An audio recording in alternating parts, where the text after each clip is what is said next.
Programme में खुशामदीद नाज़रीन। हम आज भी रेमंड डेविस के मुल्क से जाने के बाद के हालात के ऊपर तवज्जो दिए हुए हैं। हमारे साथ लाहौर स्टूडियो से हमें ज्वाइन कर रहे हैं शाह महमूद कुरैशी साहब, पाकिस्तान के साबिक वज़ीर ख़ारजा। शाह साहब, बहुत शुक्रिया आपने हमें ज्वाइन किया। लाहौर स्टूडियो में ही नाज़रीन हमारे साथ सजाद रहमान साहब भी मौजूद हैं, जो भाई हैं इबादुर रहमान के। वो इबादुर रहमान जिसका जिक्र ही नहीं होता, जो तीसरा मकतूल था रेमंड डेविस और उसकी टीम की उन शर्मनाक हरकतों का जो पाकिस्तान की सरजमीन पर की गई और जिसको प्रोसिक्यूट होना चाहिए था, नहीं हो पाई। हम सजाद रहमान साहब को भी मशकूर हैं कि उन्होंने हमें ज्वाइन किया। सजाद साहब, आप मौजूद हैं, हमारे साथ रहिएगा। जरा मैं शाह महमूद कुरैशी से बात का आगाज़ करता हूँ नाज़रीन, लेकिन इनसे बात करने से पहले हम आपको ये भी बता दें, आज का दिन पाकिस्तान के अंदर सारे जगह पर प्रोटेस्ट होते रहे, लोगों के अंदर इज़्तिराब बहुत बढ़ गया। ये रेमंड डेविस को मुल्क से निकालने के बाद जो हालात बने हैं, उसको तो आप साथ ही अपने जहन में रखें हैं, वो तो चलता रहेगा। लेकिन आज जत्ता खेल के अंदर ड्रोन अटैक हुआ और 50 से ज़्यादा हलाकतें हैं। हमें एक खबर आ रही है कि 81 के करीब हलाकतें हैं। और अजीब दिन है कि आज चीफ ऑफ आर्मी स्टाफ ने यह मुनासिब जाना कि आज के ड्रोन को अटैक को कंडेम कर दें। ड्रोन अटैक तो पता नहीं कब से हो रहे हैं और 3 साल से तो इतने हो चुके हैं कि अब गिनती भी हम नहीं कर सकते। शाह महमूद कुरैशी साहब, आप ज़ाहिर है पाकिस्तान के साबिक वज़ीर ख़ारजा हैं, आप पाकिस्तान पीपल्स पार्टी की तरफ से प्राइम मिनिस्टरियल कैंडिडेट भी रह चुके हैं। आप ऑफिस में थे जब रेमंड डेविस का केस हो रहा और उसके बाद आपने उसको छोड़ दिया। आज मैं बैसियत सियासतदान अगर मैं आपसे पूछूं, आपकी कंस्टिट्यूएंसी में से उन लोगों में से जिससे आप बात कर रहे हैं, किस किस्म की फीलिंग है? या हम बढ़ा चढ़ा के बयान कर रहे हैं या इस तरह बहुत ज़्यादा है रेमंड डेविस के जाने के बाद? गलत। लोग हैरान हैं, लोग सकते में हैं, लोग मायूस हैं। आज एक एक जिसे कहते हैं ना, एक जज्बात लोगों के जो हैं वो इतने मुस्तरिब हैं जिसकी माजी करीब में मिसाल नहीं मिलती। लोग बहुत से सवाल कर रहे हैं। रेमंड चला गया, बहुत से सवाल छोड़ गया। कौम की तिश्नगी में इजाफा हुआ है, वो कम नहीं हुई। कौम जानना चाहती है असल हकीकत क्या है। ये शाह जो साहब, कलामी होती आपने ये जो असल हकीकत का जिक्र किया, एक तरह से हुकूमत तो कह रही है और पीएमएलएन की ने भी ये स्टैंड ले लिया है, पीपल्स पार्टी का, आपकी अपनी पार्टी का स्टैंड भी यही है कि ये अदालत ने फैसला दे दिया, वो जारी भी कर दिया गया, वो तो मामला तय हो गया। फैमिलीज न जाने क्यों आके ये कह रही हैं, हालांकि डॉक्यूमेंट्स भी सामने आ गए हैं कि हमें ज़बरदस्ती करवाया गया। तो हकायक क्या हैं? आपका ये भी मैंने बयान पढ़ा था जी कि लोग बेवकूफ़ नहीं हैं, उनसे छुपाया नहीं जा सकता। क्या हकायक है जो हम जानना चाहते हैं? गलत अदालत ने, लाहौर हाई कोर्ट ने इम्यूनिटी के मामले पर अपनी राय देने के लिए 17 फरवरी की तारीख मुकर्रर की थी।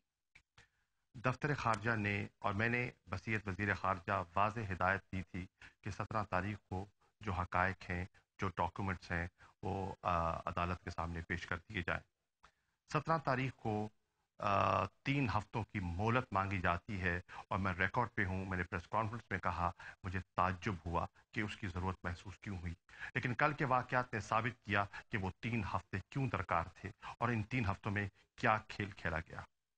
ये जो आपने जो हिदायत दी थी कि वो कागजात पेश किए जाएं, वो जाहिर है कि आपने इंफॉर्मेशन बेस्ड की होंगी। आपका ये भी बयान है कि उसको इम्यूनिटी हासिल नहीं थी।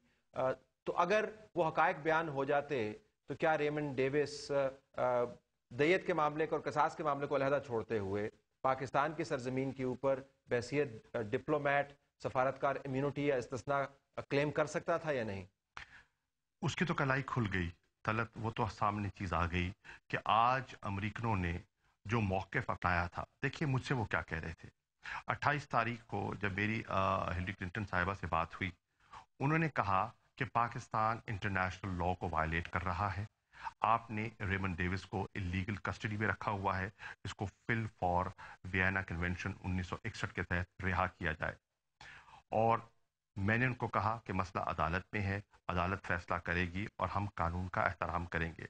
अब जो हकायक मैंने देखे, जो ब्रीफिंग मैंने ली, जो डॉक्यूमेंटेशन मेरे सामने रखी गई, उससे मैं कायल हो गया कि उसको इस्तिस्ना हासिल नहीं है। और मैंने उसी दिन शाम को मैंने ब्रीफिंग दी और उसी रात को सदर पाकिस्तान को, वज़ीर आज़म पाकिस्तान को मैंने आगाह कर दिया कि ये मेरा एनालिसिस है, ये मेरी ब्रीफिंग का निचोड़ है, ये इंटर मिनिस्ट्रियल मीटिंग का निचोड़ है। अब जो अमरीकनों ने अब मौक़िफ़ अपनाया है और जिसके तहत उसकी रिहाई हासिल की है, उससे उन्होंने एतराफ़ कर लिया है कि उनका मौक़िफ़ दुरुस्त नहीं था। मेरा स्टैंड, दफ्तर ख़ारजा का स्टैंड विंडिकेट हो गया कि उसको अस्तस्ना हासिल नहीं था। अगर अस्तस्ना हासिल होता तो फिर वो क़िसास और दियत के कानून का सहारा क्यों लेते? ये फरमाएगा कि इस्तिस्ना उसको हासिल नहीं था, कागजात बड़े वाज़े थे, आप ऐसे फॉरेन मिनिस्टर नहीं हैं या नहीं रहे जिनको सिर्फ बोलने का शौक होता है। You have been a very hard working foreign minister, और आपके नकात भी इस बात को मानते हैं कि आप काम की बड़ी तफसील के अंदर जाते हैं। तो ऐसा भी नहीं होगा कि आपको सुबह उठ के ख्याल आया होगा जी कि मैंने कहना है कि इस्तिस्ना नहीं। You must have done your homework. ये बात पाकिस्तान की हुकूमत, पाकिस्तान की रियासत, पाकिस्तान के वजारत ख़ारजा, पाकिस्तान के वज़ीर ख़ारजा बशमूल आपके बताने में कबाहत क्या थी? हम हर छोटी छोटी बात के ऊपर प्रेस कॉन्फ्रेंस कर, किसी के पाँव में कांटा भी चुभ जाता है हम प्रेस कॉन्फ्रेंस कर देते हैं, लोटे घुमाते हुए प्रेस कॉन्फ्रेंस कर देते हैं। हम एक सिंपल प्रेस कॉन्फ्रेंस क्यों ना कर पाए जिससे ये पता चलता कि इस्तिस्ना उसको नहीं था? तलत मैंने वाज़े कर दिया था, मैंने सदर से वाज़े किया, मैंने वज़ीर आज़म से वाज़े किया। उस मीटिंग में इंटीरियर मिनिस्टर मौजूद थे, लॉ मिनिस्टर मौजूद थे। जब नई काबीना हलफ लेने वाली थी और मुझे दावत दी गई थी, जो नए वज़रा वज़ीर आज़म हाउस में तशरीफ़ फरमा थे, मैंने अपना मौक़िफ़ उनके सामने भी पेश कर दिया और कहा कि आप हलफ लेने जा रहे हैं, लेकिन मैं आपको बताना चाहता हूं कि दफ्तर ख़ारजा का लोग आपसे सवाल करते हैं, दफ्तर ख़ारजा का पॉइंट ऑफ व्यू क्या है। वज़ीर आज़म की मौजूदगी में जो नई काबीना इस वक्त मौजूद है, उसके सामने मैंने पूरे हक़ाइक़ रख दिए थे।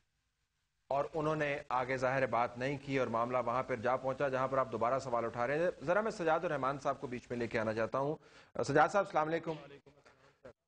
सजाद साहब, आपसे मुलाकात हुई थी जब मैं आपके घर मैंने हाज़िरी दी थी उस अंदोनाक वाक़े के बाद। अब मामला जो है यही बताया जा रहा है कि क़सास और दियत के तहत तय हो गया, डॉक्यूमेंट्स भी सामने आ गई। आपका भी भाई गया है और वो भी पाकिस्तानी शहरी था। आपके बारे में बात नहीं हो रही। जिस जीप ने आपके भाई को कुचला था उसने भी पाकिस्तान के अंदर जुर्म किया, वो कसास और दियत के तहत तो आती नहीं, या आती तो कम से कम आपसे बात होती। ये कसास और दियत के मामले पर आपसे किसी ने जिक्र किया कि जी आप भी जरा मामला तय कर लें या नहीं? सर, दियत के मामले में हमारे साथ काफ़ी मामलात में बातें फ़ोनों पर तो काफ़ी हुई हैं, लेकिन हमने उस पे वो कान नहीं धरे, क्योंकि हम यही था कि हमारे मुल्क और पाकिस्तान की अवाम को जो हमसे तवक्कुआत थी, हम उस पे अना का मसला ही बना के बैठे हुए हैं। इसलिए कि आज अगर हम चंद सिक्के लेके अगर बैठ जाएं या एक साइड पे हो जाएंगे तो अगली दफ़ा किसी और भाई का, किसी और बहन को इस तरह कुचला जाएगा।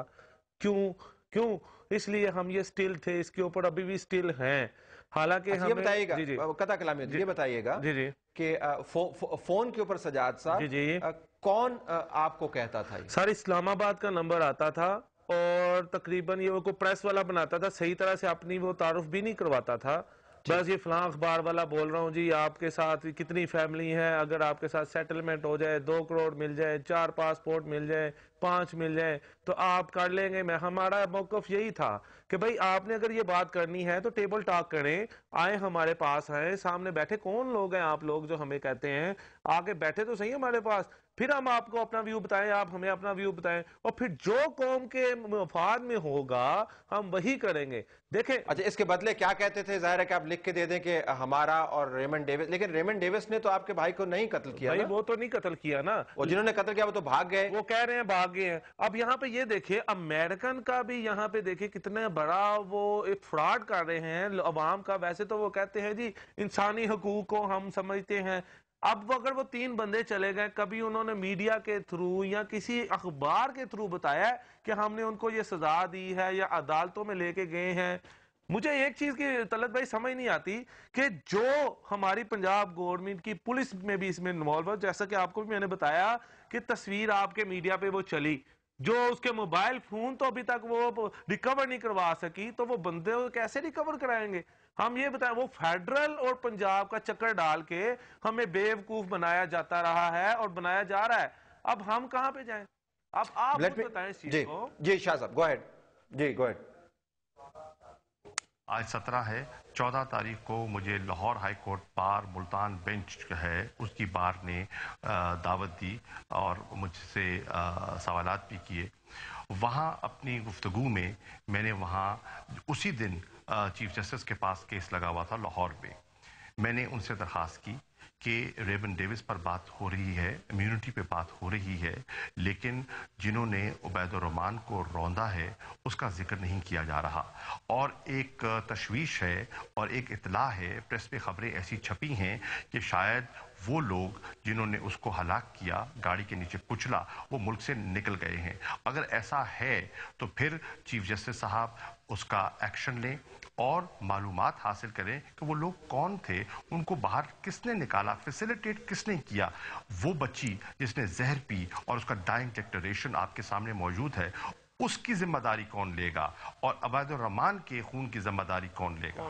Well, let's take a break here, नाज़रीन। ब्रेक के बाद वापस आएंगे तो शाह महमूद कुरैशी, पाकिस्तान के farmer federal minister for foreign affairs, और इसके अलावा सजादुर रहमान जो भाई हैं इबादुर रहमान के, जिनको ऑफर हुई थी कसास और दैयत के तहत, उन्होंने कबूल नहीं की, और इबादुर रहमान को कुचलने वाले लोग तो उसी दिन पाकिस्तान से निकल गए थे। ये मीडिया और कैमरों ने पकड़ लिया दरअसल रेमन डेविस को, और उसके बाद इस रियासत को मसला पड़ गया। वैसे रेमन डेविस को भी उन दिनों में निकालने में कुछ ज़्यादा मुज़ाहमत ना होती अगर तस्वीरें ना छप जाती। हम ब्रेक के बाद वापस आएंगे, कुछ मामलात हैं जो दोनों मेहमानों से हम जिक्र करेंगे।